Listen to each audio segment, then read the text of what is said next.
qaar ka mid ah beelaha ka soo jeeda gobolada waqooyi ee dalka Soomaaliya ayaa ku eeday gudoomiyaha aqalka baarlamaanka inaanu si sax ah ugu qaybin saamiga ay ku lahaan lahaayeen kuraasta aqalka hoose iyo sidoo kale aqalka sare ee baarlamaanka Soomaaliya.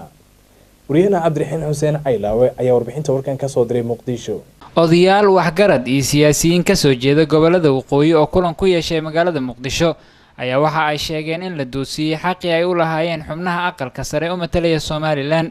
odayaashan ayaa sheegay in beel kaliya ay isku koobtay 12 xubnood ee loogu talagalay gobolada waqooyi waxaana guddiga doorashooyinka iyo beesha caalamka ugu baaqeen in wax laga qabto arintan. beesha aan gudubiirsay ciise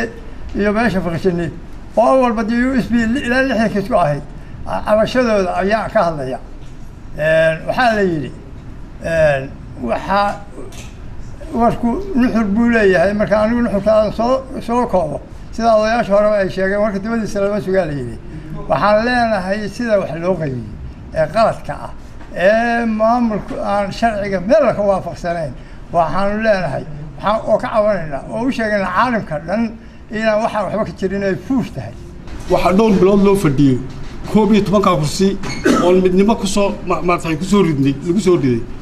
oo xildhibaano iyo salaadiin iyo duqeydii gobolada waqooyi aan loo kala hadin oo dib badan ka soo gaadhay xataa ragga qaarkood waxa ayaan daraa in markii loo soo dhameystiray 12 kursi ay beel kaliya ay la ordo oo sidoo rabta ay ka yeesho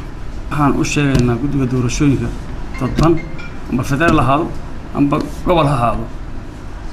waxaan u sheegaynaa waxa weeye in waxaasi aynan dhicin wax la qaybsaday wax lagu heshiiyay in jirin idinkana inayna qaldin waxaan rabnaa waxa weeye inaan si cadaalad u qaybsanno si wanaagsan u qaybsanno waxa ka talisay beel kaligeeda guddi hadii la ahaana anu waxaan ka soo jeedaa beesha aaban ku jirin guddida laakiin haday wada fadhiyaan beelihii aan wax la lahayn waa ku kalsoonaan lahayn waa la qaybsan lahayn walaakiin beel kaliya oo guddigeedii guri ay iyadu leedahay ku xidhatay oo ka tashatay oo iyadu isku qorqortay oo kuwii qorqorayay ay musharaxiin yihiin kuwii guddida ay musharaxiin yihiin lama aamini karo lamana qaadan karo mana aha wax sharciyada doorashada meel la uga jira waxaan caalamka u sheegaynaa maxay ahaydaan ummadda aan u sheegaynaa ummadda Soomaaliyeed aan u sheegaynaa xaq darro horaan uga qaylinayni mid kale oo ka sii daran baa ka dhacday meesha xaq darradii aan war ka qaylinayni mid ka sii daran baa ka dhacday waxa gacanta u galiyay gudoomiyaha baarlamaanka oo maaragtay 5 nin oo isku reera ku soo qoray guddi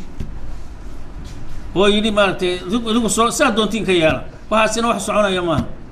waxaanu leenahay hal soo celiyo kitin waxaanu sheegaynaa inuu arinta qaadanin baanu sheegaynaa inuuna qaadan baanu sheegaynaa